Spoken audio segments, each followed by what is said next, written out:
Paano malaman ang precinct number mo sa darating na Lunes? Para hindi ka na mahirapan pa maghanap, ngayon pa lang ay alamin muna. Buksan ang Chrome browser. I-type mo dito ang precinctfinder.comelec.gov.ph. At piliin mo itong nasa unahan. Pindutin ang Continue.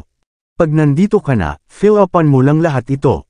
Ilagay mo lang dyan ang pangalan mo, at gitnang pangalan mo, at apelyido mo. Kasama ang birthday mo, at kung saan ka nakarehistro. Pindutin mo lang ang I'm not a robot.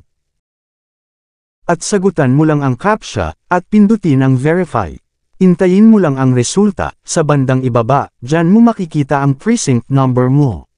Mas okay na malaman mo ng maaga, para hindi ka na mahirapan pa maghanap sa Lunes. Siyempre, kung nagustuhan mo ang video na ito, huwag mong kalimutan mag-follow at i-share mo na rin ang video na ito. Maraming salamat po.